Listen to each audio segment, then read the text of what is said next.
한국경제TV 생생한 실전 투자 정보 와우퀵. 월 5,000원 커피값으로 투자 정보가 내 손 안에 배달됩니다. 와우킥 N에서 만나요. 네, 시장이 많이 불안합니다. 이분과 바로 시장 분석해 보겠습니다. 바로 자산운용의 윤정식 상무 그리고 권미정 증시캐스터 나와 있습니다. 두 분 어서 오세요. 안녕하세요. 안녕하세요. 너무 썰렁한 농담으로 시작했습니까? 자, 이번 주 내내 외인들이 지금 이탈하는 상황에서도 그래도 4천선은 지켜내네요. 네, 어제 8거래일 만에 4천선이 이탈됐었는데 오늘 네. 하루 만에 되찾으면서 장중 고점을 점차 높여가는 분위기였습니다만 1시 30분경에 고점에서 좀 꺾이는 모습이 나타나고 있습니다. 코스피에서는 개인들이 매수폭을 줄이면서 매수폭을 줄이는 모습이 나타났고요. 코스닥에서는 외국인이 매도폭을 늘리면서 1시 네. 30분경 지수 고점에서 확 내려왔습니다. 매크로 측면에서 좀 이유를 찾자면 나스닥 지수 선물이 약세를 보이면서 우리 증시도 상승폭을 줄인 것으로 추측이 되는데요. 오늘 오픈 AI가 아마존으로부터 100억 달러의 투자를 받는데 조건이 아마존 칩을 사용한다는 그런 소식이 나왔잖아요. 이 소식 덕분에 엔비디아의 이런 아성이 좀 무너지는 것 아니냐. 그러면서 나스닥 지수 선물이 좀 빠진 것으로 추측이 되고 있고요. 우리 증시도 그 영향을 받은 것으로 보입니다. 네. 아니, 투자를 한다는데 빠져요? 네. 그러니까 항상 엔비디아의 칩을 썼는데 이제 아마존의 자체 칩을 쓴다고 하니까 그 이유 때문이다. 뭐 네. 그런 이야기가 있기는 하더라고요. 네. 그래서 시장의 이야기를 좀 들고 왔고요. 네. 실제 오늘 코스피에서도 SK하이닉스가 3%대 강세를 보이던 것에서 주가 상승폭을 좀 줄이면서 코스피 지수가 좀 끌어내려졌기 때문에 이런 추측이 나온 것으로 보이고요. 네. 코스닥에서는 오늘 바이오주들의 하락 전환과 낙폭 확대가 지수 하락을 견인한 것으로 보입니다. 네. 흔들림이 심한 날인데요. 이 거센 외국인들 이탈 속에서도 4천선은 어떻게든 계속 지켜내고 4천 좀 아래로 내려갔다 싶으면 다시 올라오고 하거든요. 그래서 4천선을 이제는 뭐 기준점으로 그래도 삼고 우리가 보면 되는 건지 어떻게 보세요? 이제는 확실히 좀 올라오긴 한 것 같습니다. 4천선 외국인이 최근에 수급을 보면 뭐 매수하는 날도 있지만 매도에 훨씬 더 가까운 모습이죠. 환율도 굉장히 부담스러운 레벨까지 지금 올라와 있는 모습입니다. 1,500원에 훨씬 가까워졌기 때문에 환율도 부담스럽고 외국인도 이렇게 팔았고 그러면 이전 같으면 3천선 아래였죠. 근데 네. 지금 4천선을 잘 지켜주고 있는 모습. 물론 수급적으로 외국인의 매도를 오늘 같은 경우도 개인들의 매수가 좀 줄긴 했습니다만 기관과 개인이 잘 받아주고 있고 이런 모습들은 굉장히 좀 긍정적이지만 확실히 레벨이 좀 올라가기 위해서는 외국인의 가담이 어쩔 수 없이 좀 필요한 상황이고 4천선 레벨까지는 확실히 좀 올라와 있는 걸로 보여집니다. 이렇게 좋지 않은 수급 환경 속에서도 잘 지켜준다는 점 이런 부분들은 분명히 긍정적이기 때문에 네. 4천선 부근 4천선 좀 안 될 수도 있죠. 근데 어찌 됐든 이전에 3천선을 기준으로 봤었던 뭐 연초에 비해서는 지금은 4천선을 기준으로 볼 수 있는 만큼 코리아 디스카운트가 그만큼 많이 좀 해소된 것 같습니다. 우리 정부도 4천선을 굉장히 중요하게 보고 있는 것 같더라고요. 네. 그래서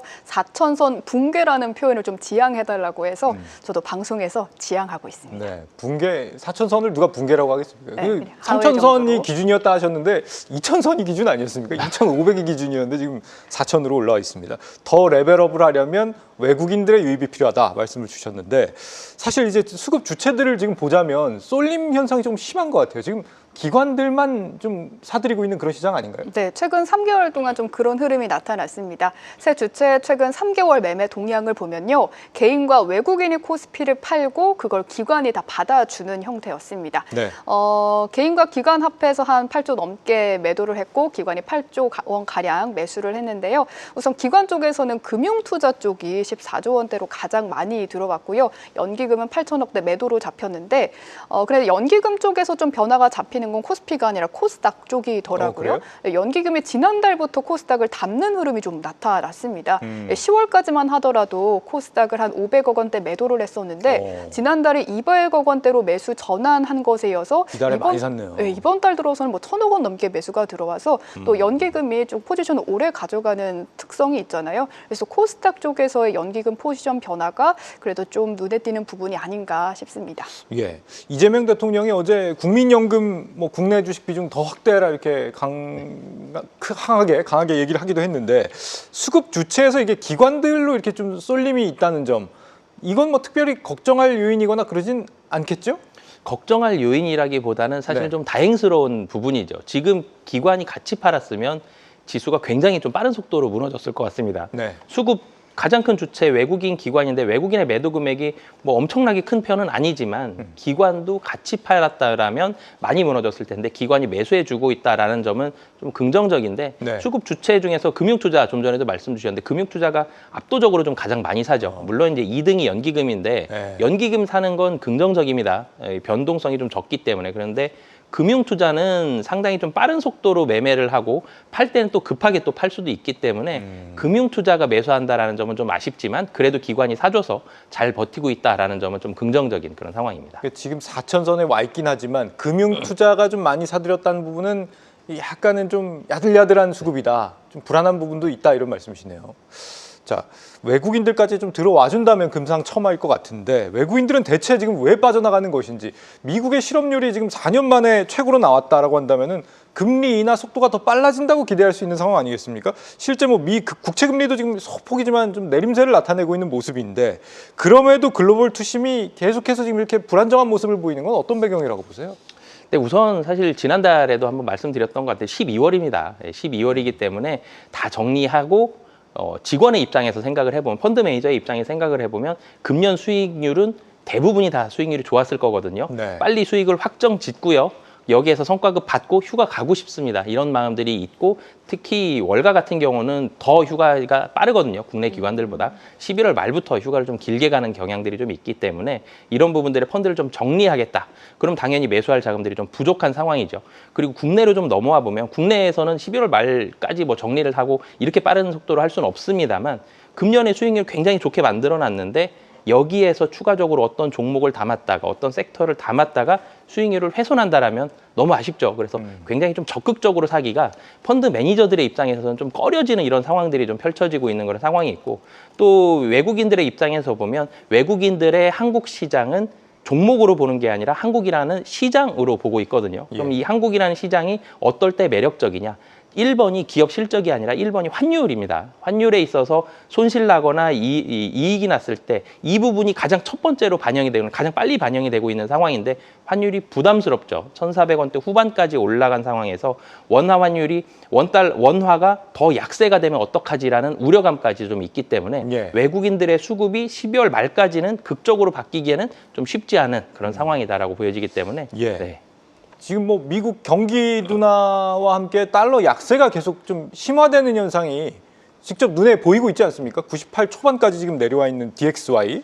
근데 우리 환율은 오늘 더 심각해진 것 같아요. 오늘 1,482원까지 오르면서 82원까지. 네, 그러면서 네. 거의 뭐 8개월 만에 가장 최고 수준 올라왔고요. 오늘 통화 스와프가 그래서 나와 좀 적용이 됐다고 해요. 그래서 다시 좀 내려왔군요. 조금 내려왔습니다. 어. 네. 지금 엔화는 또 상대적으로 강세를 좀 보이는 것 같은데 원화는 계속 약세를 간다. 엔화와의 동조화도 좀 깨지는 느낌이고요. 지금 조만간 진정이 된다고 많이들 얘기하시는데 그런 믿음을 정말 가져도 되는 상황 맞습니까? 어떻게 보세요, 상무님? 사실 환율도 좀 보수적으로 좀 말씀을 드려야 될 것 같은데 네. 환율 우선 기본적으로 우리나라에서 달러가 인기가 좋으냐 안 좋으냐를 봐야 될 것 같습니다. 환율도 어떻게 보면 달러화와 원화라는 물건에 대해서 어느 쪽이 좀 더 가치가 있느냐를 따지는 과정 중인데 지금은 해외 주식을 굉장히 좀 많이 사고 있는 상황이죠. 해외에 대한 투자가 나가고 있는 상황입니다. 그리고 미국과 한국이 맺은 이런 협정들 때문에 해외로 또 5년 동안 굉장히 대규모의 달러가 또 나가야 되는 상황인 거죠. 이런 달러가 대규모로 나갈 게 예정이 되어 있고 지금 당장의 수요만 봐도 달러에 대해서 수요가 좀 더 앞서 있는 그런 상황이기 때문에 네. 환율에 있어서 사실 지금 당장은 급격하게 원화가 좀 강세가 되고 이렇게 바뀔 가능성은 아직은 좀 높지 않은 그런 상황이고요. 그래서 외국인들의 자금들도 좀 적극적으로 국내로 들어와서 주식을 좀 사준다라면 달러가 조금 더 풀리게 되겠죠. 그래서 조금 더 좋아질 텐데 외국인들이 국내 주식에 대한 매력도도 아직까지는 확실하게는 좀 느끼지 못하고 있는 이런 상황들이기 때문에 1,400원대 확 위에서는 훨씬 위에서는 이루어질 텐데 연말에 사실 1,450원 정도를 좀 지켜낼 수 있는지 1,450원 근방까지만 가더라도 네. 심리적으로는 굉장히 좋아질 것 같습니다. 환율이. 근데 지금처럼 1,400원대 후반까지 올라와 있는 정도다라면 네. 내년 초에도 조금은 보수적인 그러니까 원화가 이렇게 약세가 된 환경들이 좀 더 지속이 될 가능성이 좀 높아 보입니다. 지금 이야기를 나누는 사이 다시 1,480원으로 올라섰는데 많이들 그러시잖아요. 1,480원대가 딱 마지노선이다. 그 정도 되면 정부가 개입이 들어온다. 저걸 넘어서는 걸 우리가 우려할 필요는 없을까요? 지금 상황에서는 한 1,480원 네, 정도? 사실은 1,475원이나 네. 1,485원이나 뭐 물론 이제 사실 1원 차이가 뭐 경제에서 미치는 영향력은 크지만 환율에 있어서의 심리적인 영향이 굉장히 크지는 않은 것 같아요. 근데 지금은 어찌 됐든 환율이 굉장히 위에서 오래 유지가 될 것 같다라는 그런 심리가 많이 좀 퍼져 있는 그런 상황이기 때문에 네. 지금 원화의 약세 정도는 조금 더 지속이 될 가능성이 있는데 이 원화를 조금 더 강세로 만들기 위한 정부의 노력도 있고 뭐 여러 기업들의 노력들도 같이 들어오고 있는 그런 상황이기 때문에 네. 1,450원 정도까지는 조금 기대를 해보고 1,450원 언저리까지만이라도 좀 간다. 그러면 조금 더 안정이 될 가능성이 높아 보입니다. 네.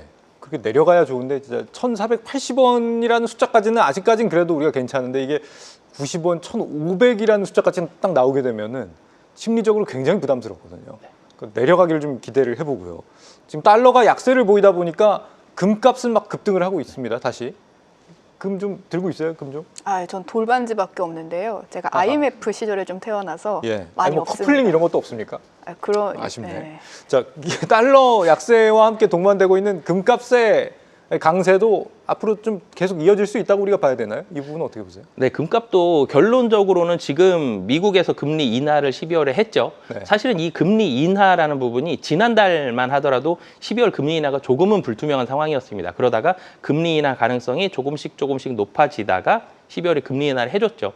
이 금리 인하라는 게 있었기 때문에 어떻게 보면 국내 증시도 4,000포인트를 좀 지켜줬다라고 생각이 드는데 금리 인하 한번 했는데 내년도를 좀 바라보면 아직까지는 좀 이 금리 인하에 대한 부분이 좀 불투명한 부분들이 좀 있죠. 뭐 한 번 하느냐, 상반기 하느냐, 하반기 하느냐 이런 부분들이 좀 불투명한데 어찌 됐든 금년에는 계속적으로 이 돈이 좀 풀리는 유동성이 좀 많아지는 그런 상황인 거죠. 그러면 돈도 하나의 물건으로 보고요. 그리고 금도 하나의 물건으로 본다라면 돈이 많아졌죠. 돈에 대한 희소성이 줄어들었습니다. 금의 양은 어느 정도 일정한데 네. 그렇기 때문에 상대적으로 금의 가치가 올라가는 부분들. 국내에서도 주식 가격, 주가도 올라갔죠. 집값도 올라갔죠. 네. 지금 금값도 올라가죠. 돈이 좀 더 많이 풀린 그런 상황이기 때문에 돈은 내년에도 풀리는 속도의 차이가 있을 뿐이지 돈이 내년에도 풀릴 가능성이 높기 때문에 금값의 강세는 당분간 더 지속이 될 것 같습니다. 그렇군요. 뭐 가락지라도 하나 더 사야 되는 상황이 아닌가. 아니 뭐 굴이라도 어떻게? 네, 고민을 해보고요.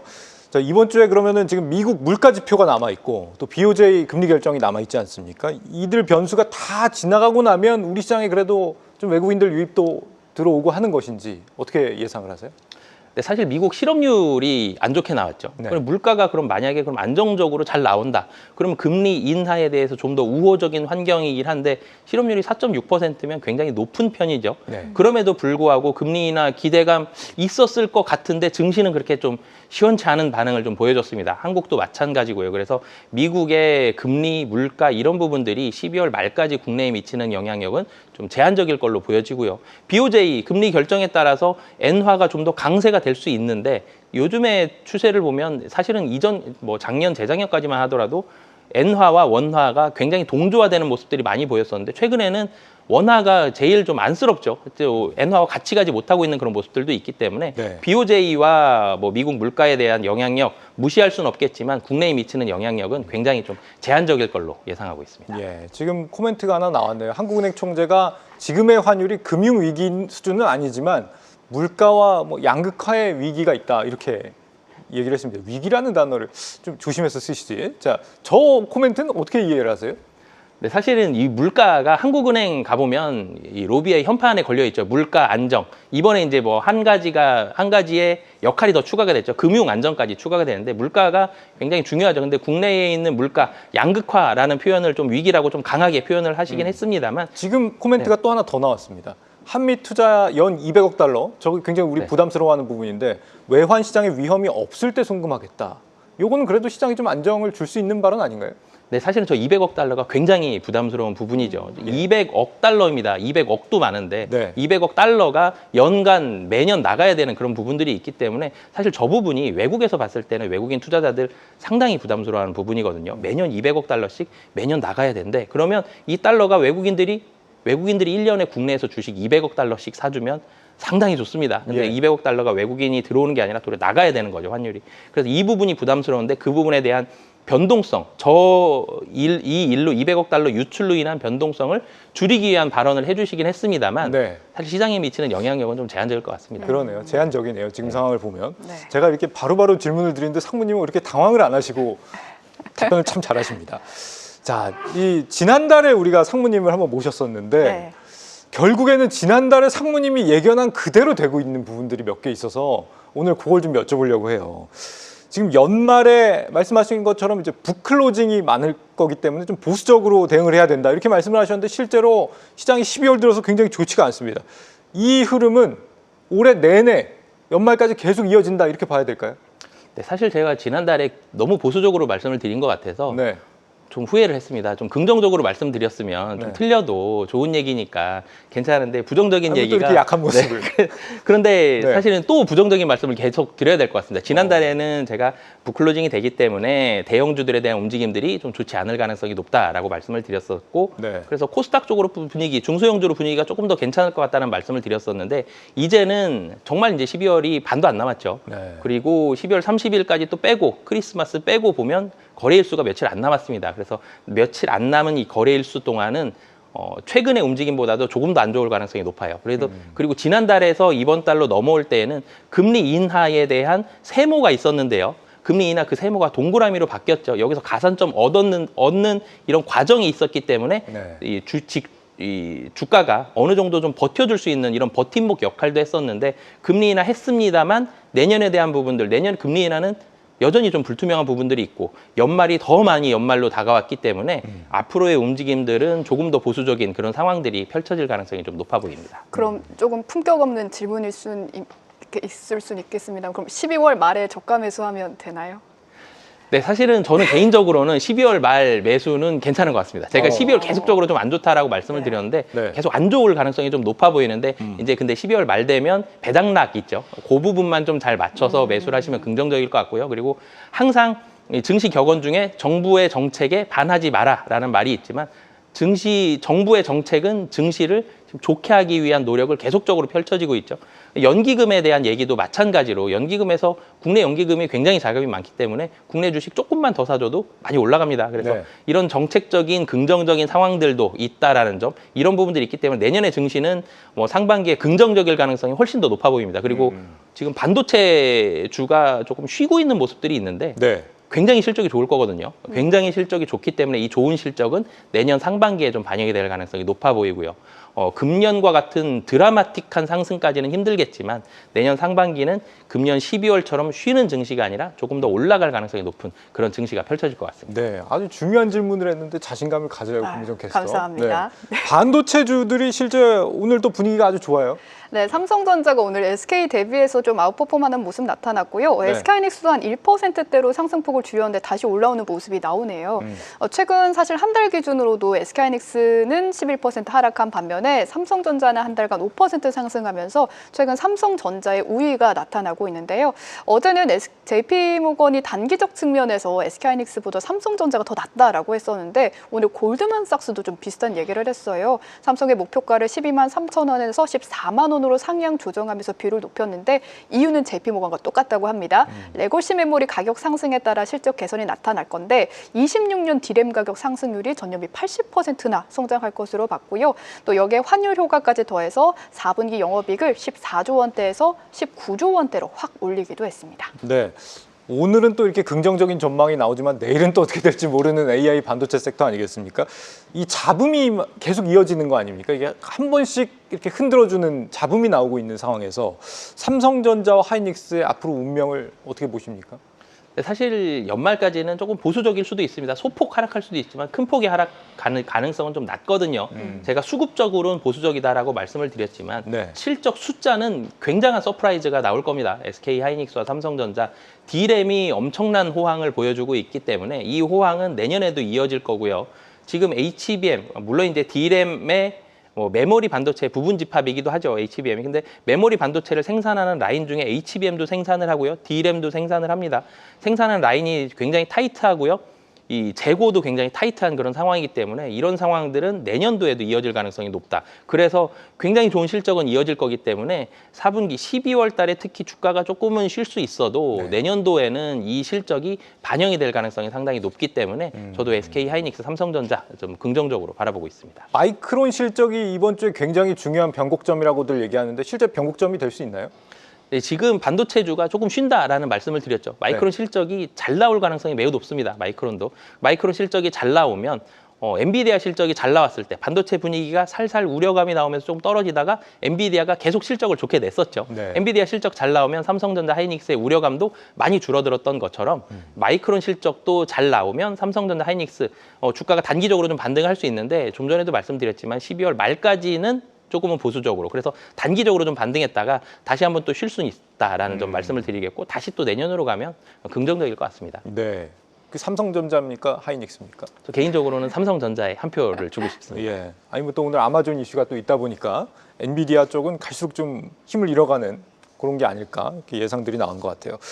지금 이번 변동성 장세에 이 사모펀드들이 반도체를 정리하고 금융이나 카지노 섹터 이쪽으로 몰리고 있다고 합니다. 근데 카지노 섹터 오늘 잡음이 좀 나왔잖아요. 지금 민간 카지노 인허가가 특혜다 이렇게 대통령이 지적을 했네요. 네, 어제 이재명 대통령이 카지노 산업은 국가가 허락을 해서 도박으로 큰 돈을 버는 건데 공공 영역에 내줘야 한다. 민간 영역에 허가내준 건 특혜다. 이렇게 좀 이야기를 했습니다. 네. 이 소식에 오늘 공기업인 강원랜드와 GKL을 제외하고 롯데 관광개발, 파라다이스 모두 약세를 보이고 있습니다. 근데 우리나라 카지노는 다른 마카오 같은 곳과는 다르게 카지노 허가가 갱신이 아니라 한 번 허가를 받으면 끝이라고 해요. 그래서 오늘 키움증권 측에서는 이 바을이 나온 배경들 그리고 이런 허가제인 것을 좀 고려를 해보면 국내 카지노 기업들은 이 발언에 영향을 좀 덜 받을 것이다 이런 분석을 좀 내놨습니다.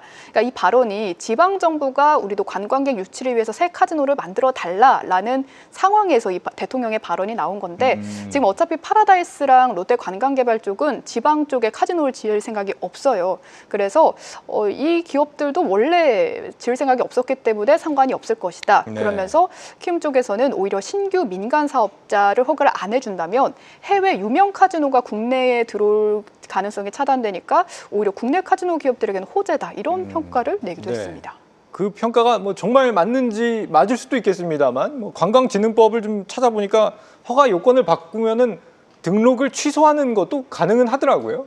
근데 이미 이렇게 성황리하고 있는데 또 그거를 취소시키는 것도 쉽지는 않지. 거기에 이제 근로자들이 좀 있기 않을까 때문에 싶기도 하고요. 쉬운 일은 네. 아닌 것 같긴 한데 무조건 한 방향으로만 볼 사안은 또 아니다 이런 생각이 듭니다. 네네. 자, 사모펀드들이 최근에 이제 관심을 갖는 게 카지노다라고 한다면 외국인들이 관심 갖는 종목들도 좀 주목할 필요가 있을 것 같습니다. 이 와중에 매수하는 종목들이 지금 외국인들이 있다는 거잖아요. 네, 이번 주 들어서 외국인들이 코스피에서 담는 종목을 정리해 왔는데요. 1위는 APR, 2위는 신한지주이고요. 그리고 기판 관련주를 꽤 담았더라고요. 네. 3위에서 5위 이수페타시스, 대덕전자, 삼성전기 담았고요. 뒷장에 두산까지 담았습니다. 그러니까 마이크론의 실적 발표 때문인지 뭔지 기판 관련주를 4종목이나 산 모습 특징적이고요. 또 전력주도 2종목이나 사면서 아직까지는 외국인들이 반도체, AI 관련주를 좀 담고 있구나라는 흐름이 나타났습니다. 네, 최근에 변동성 장세 속에서 투자 주체들이 어떤 종목에 좀 주목하고 있는지까지 짚어봤습니다. 상무님의 이 조언이 맞아떨어지고 있는 게 또 하나가 있는데 단기적으로는 코스피보다는 코스닥을 좀 주목해라 이 말씀을 하셨는데 또 최근에 그게 또 맞았습니다. 신기하게 코스피보다는 코스닥 로봇 2차 전지 바이오 쪽 한 달간 굉장히 힘을 많이 받았지 않았습니까? 코스닥 중소형주 쪽 관심을 앞으로 이쪽으로 좀 계속 가져보는 게 좋다고 보시는 상황인가요?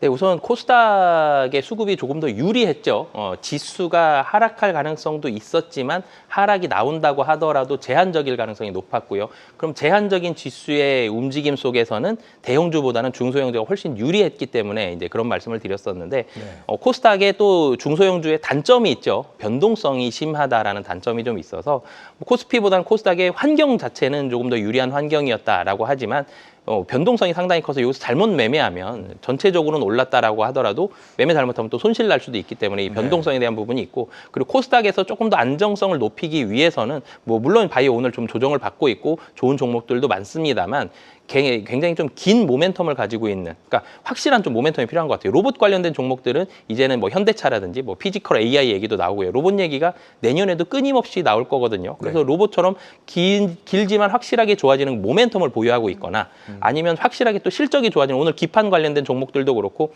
코스닥으로 넘어오면 기판 관련된 종목 그리고 반도체 관련된 소부장주들 중에서도 실적이 확실하게 좀 좋거든요. 그런데 앞단에 서 있는 하이닉스, 삼성전자보다 좀 덜 오른 종목들도 분명히 있습니다.